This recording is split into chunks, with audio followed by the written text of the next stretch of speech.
Hello dear students, how are you all? I hope everything is fine. This is Anuja ma'am. Welcome all of you in our new session.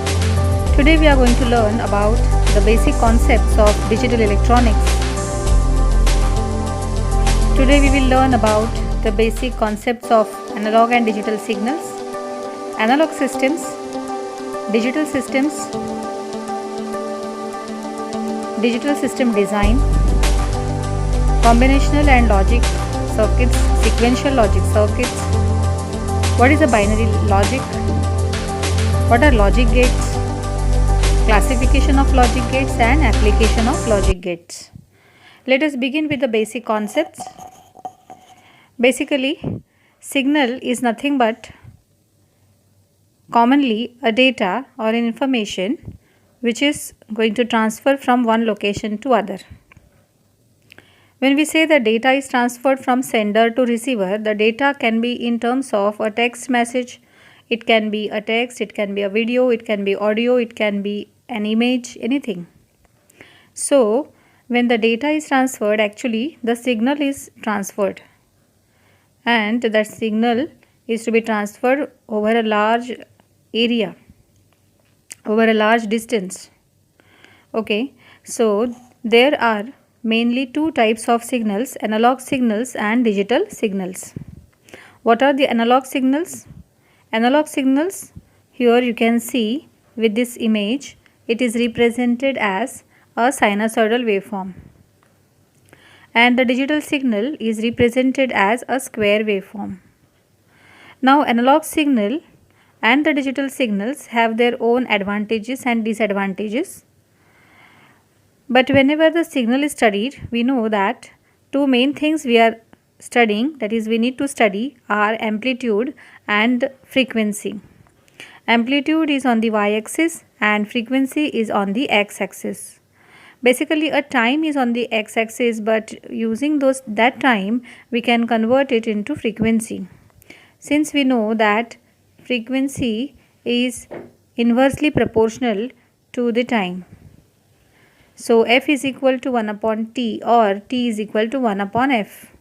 So this way we can find the frequency.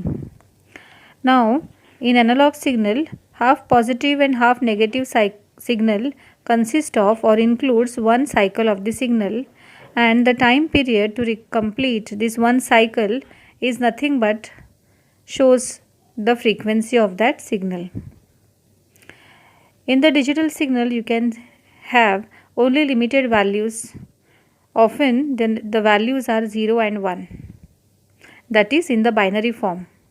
The value can be low or it can be high.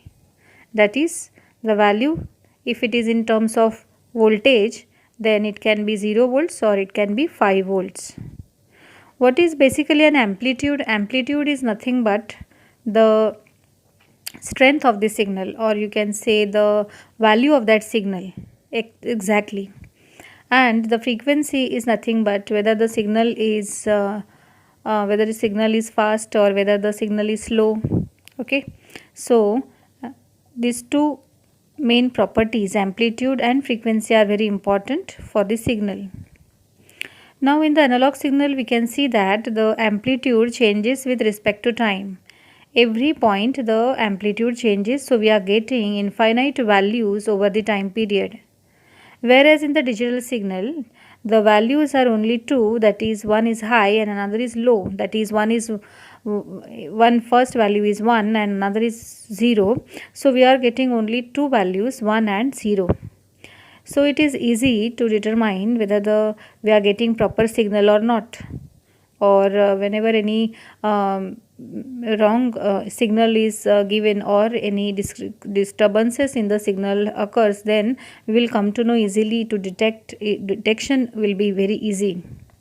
Also the advantage of the digital signal is over the large area or over the large distance. Okay, the digital signal can pass easily without distortion or without any noise, but the analog signal may have some noise signal, and it gets distorted for a long area or for long distance. So there are some advantages and disadvantages of both the signals, that is analog as well as digital, but they have their own importance and they have their own applications. So both the signals are very important, but they have their own applications. But nowadays the digital signals are used. Of course, these analog signals are all the natural signals. So whatever signals present in the nature, basically all are analog signals. And if we want it to be processed by the digital system, we need to convert these analog signals into digital signals. Okay. So the analog signal is converted into digital and then it is processed. So basically all these signals are analog signals. So this is just a difference given here, analog versus digital. That is, it is continuous, this is discrete. Then analog changes with respect to time, it has unlimited values. Here it has limited values, 1 and 0 always. Then it is denoted as sine wave, digital is denoted as square wave. Analog technology records the information as well as the waveforms as they are present naturally, that is whatever in natural forms of the signals are there, that all are analog signals. Okay, for example, see, I am talking to you, that means my voice signal is coming to you. So this signal is nothing but an analog signal, but now this is coming to you through the mobile, and mobile is a digital device. So of course this analog signal, that is my voice signal, is to be converted into digital and then it is to be processed. So this analog signal is converted into digital and then you can hear it properly. Okay, so the digital signals, in this technology, the samples of the analog waveforms are converted into limited set of values and then recording happens and then it is processed. Okay, so all the natural signals are analog signals, whereas the computer, mobile, CD, DVD, all these are the digital systems. Okay, we'll see here the analog systems. Some analog systems are shown. You can see here the analog watch, you can see here analog voltmeter, then the knob is shown over here. This analog watch, here you can have the pointers. Okay, these pointers will indicate the particular time. Okay, so there are basically 3 pointers, and which will show hour, minute and the seconds. So according to the scales, according to this indications, we need to calculate the time. Here we need to calculate the voltage, and this pointer will rotate over this range from low to high level, and it will indicate the voltage. So using some particular scale, we need to calculate the voltage. Here the knob is shown, which will increase or decrease the speed of the fan.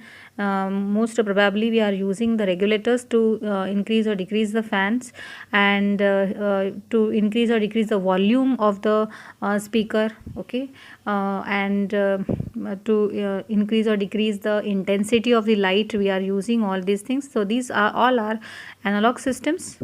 Okay, but nowadays you know that if we use the fans, we are using the digital switches. So what happens is, when we put on the switch, the fan goes on, and when the switch is off, then the fan goes off. So when the fan goes on, it takes the same speed. Okay, we don't need to adjust the speed, or we cannot adjust the speed by using those regulators, because that regulators were analog systems and they were used previously. Okay, nowadays we are using just the switches. Here you can see the digital watch. You can see that the digits are displayed directly. Here the digital multimeter is shown. All the digits are shown over here, whether it is voltage or current. We just have to adjust them and we can get the digits over here. Then here the switch is shown, which will have only 2 states, on and off. So just put it on or put it off, accordingly the system will work, right? So these all are the analog as well as digital systems.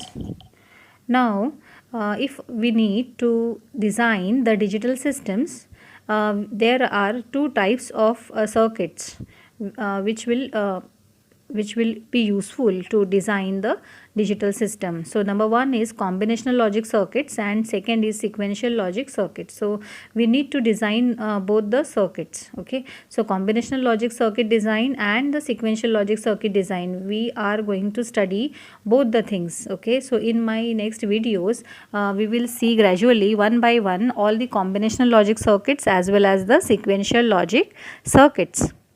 Let us see what is actually the combinational logic circuit.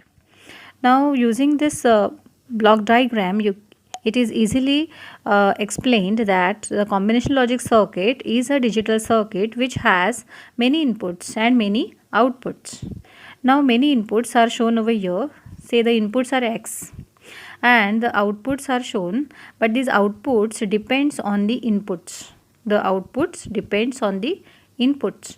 So here the given Z is equal to f of x, where the Z is the output and f of x, f is nothing but function of x. Function of x, that is nothing but the output Z depends on the x. Okay, so the output depends on the x, that is a present input.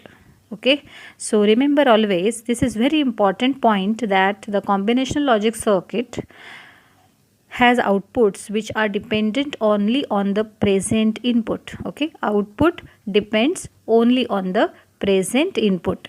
Okay, so this is very important point to be noted. The different combinational logic circuits we are going to study, those are adders, subtractors, comparators, PLDs. These are useful for arithmetic and logical functions.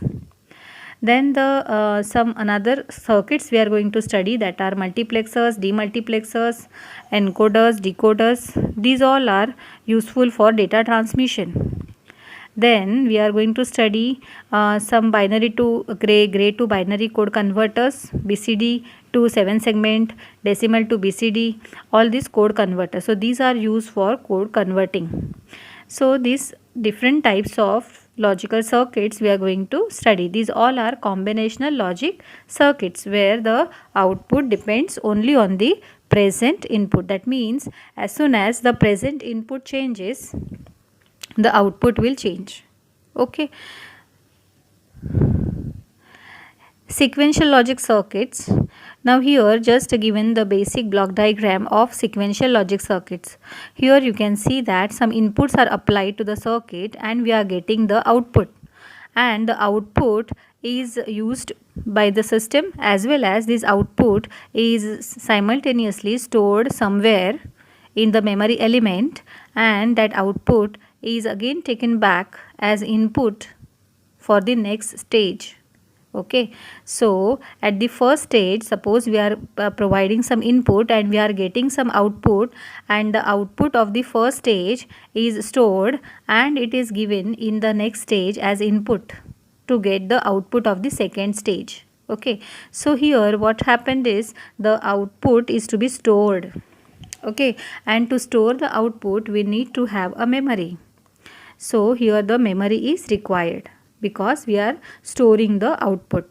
Okay, so these are the different sequential logic circuits we are going to study, which are some are event driven, some are clock driven, some are pulse driven, and all these can be cyclic or non-cyclic.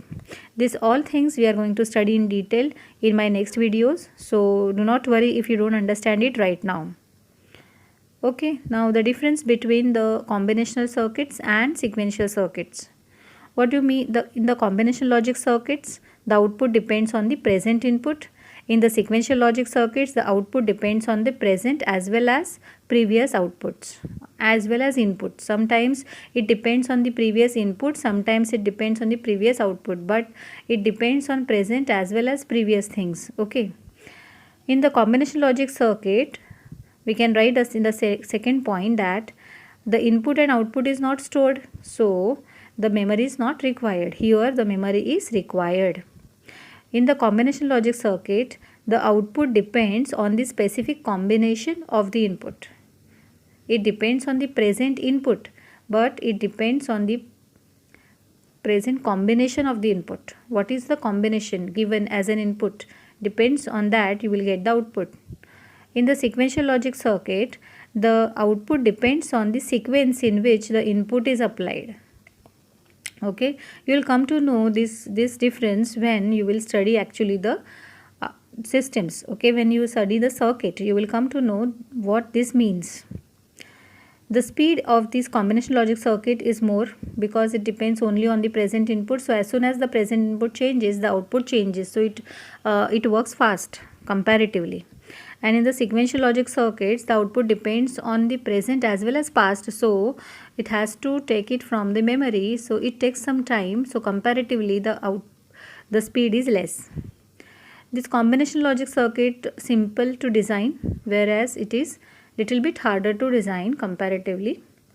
The examples of the combinational are encoder, decoder, multiplexer, adder, subtractor, and so many.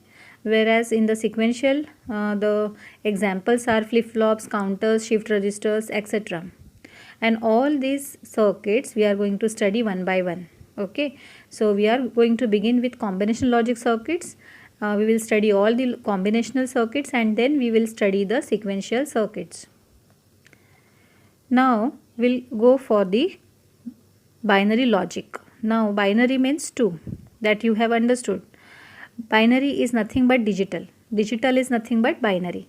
That means in the binary we have only 2 values, 1 and 0.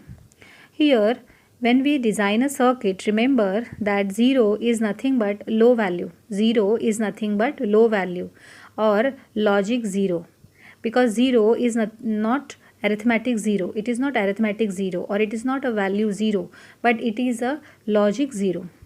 And we are considering this logic 0 as a low level. It is considered as low level. And if we are considering the switch, then we can say that switch is off. That means the value is 0. Okay, so off is nothing but 0. Of course, also if we consider a statement and if that statement is false, then we can say that the value is 0. In terms of voltage, this is very important point, that if when we talk about the voltage levels, then if it is 0 volts, then the value is indicated as 0.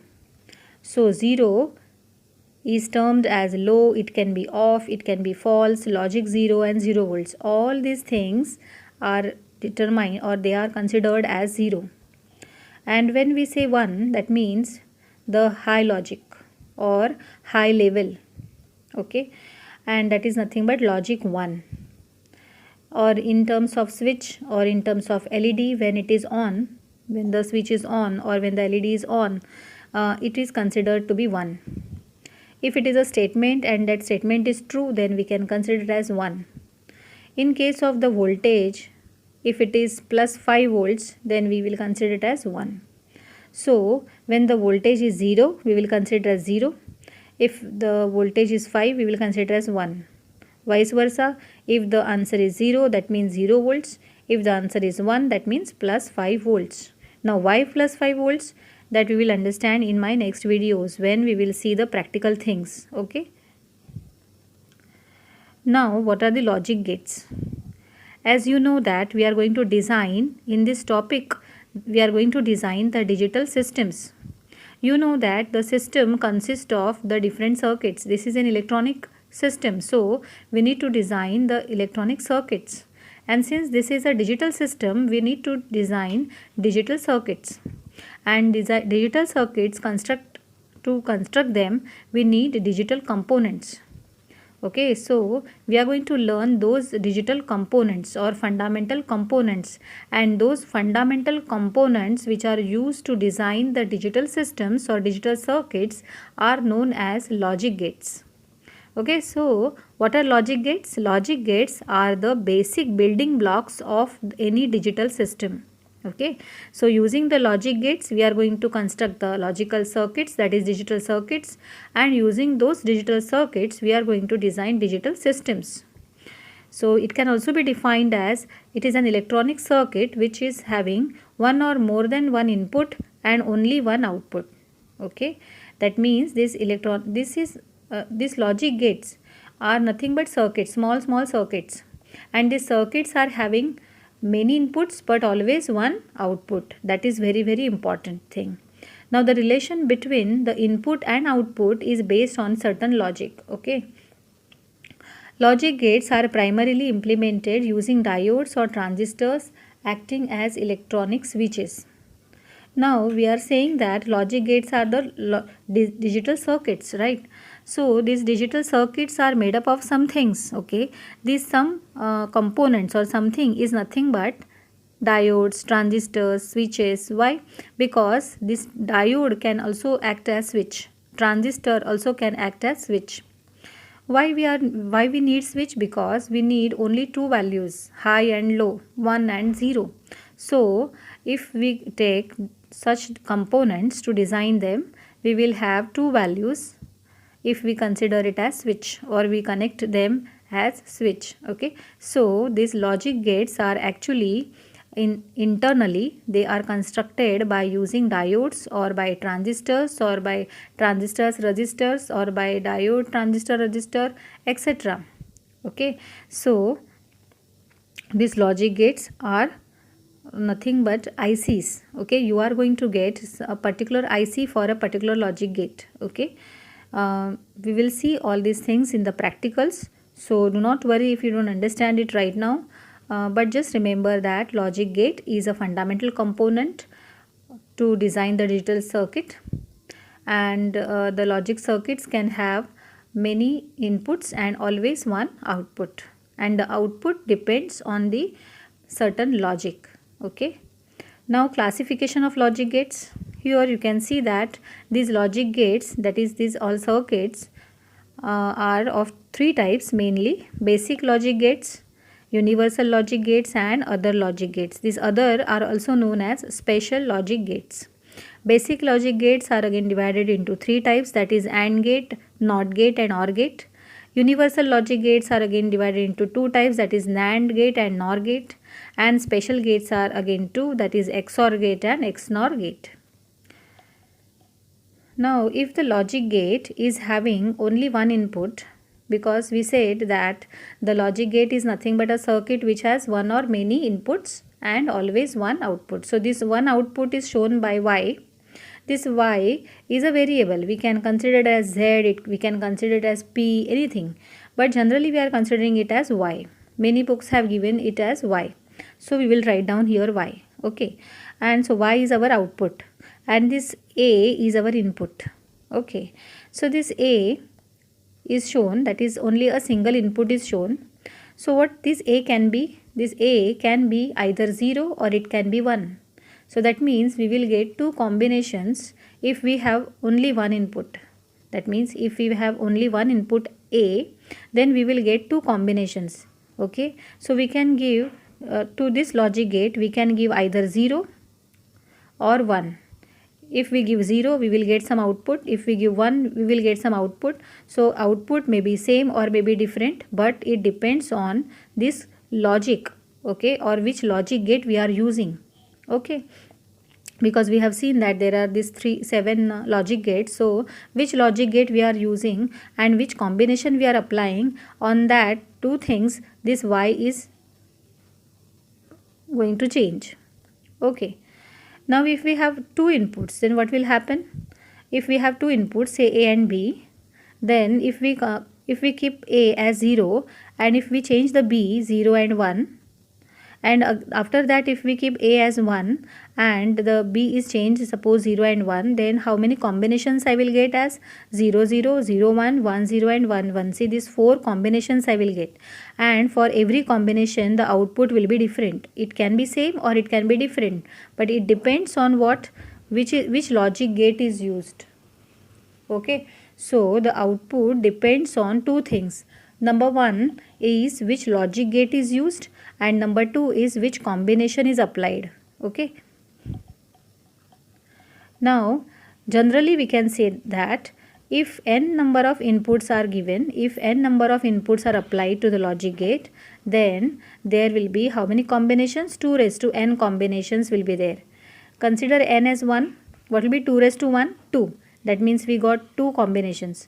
If n is equal to 2, then 2 raised to 2, that is 4 combinations. If n is equal to 3, then 2 raised to 3, that is 8 combinations we will get. So we understood that for n number of inputs we will get 2 raised to n combinations, and for all those combinations we will get different y. Maybe some outputs will be same, some outputs will be different, okay, but it depends on what? Of course on the combinations, but it also depends on which logic gate we are using over here, okay, that means to which these inputs are given, okay. Now we will see some applications of logic gates.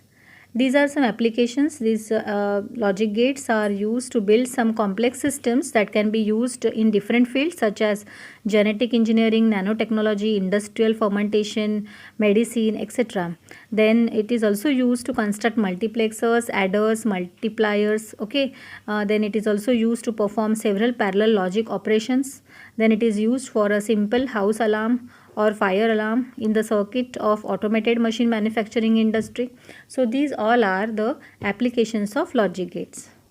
Now students, we have come to know that what are the basic concepts regarding the digital systems design, and what are the combination logic circuits, and what are the logic gates.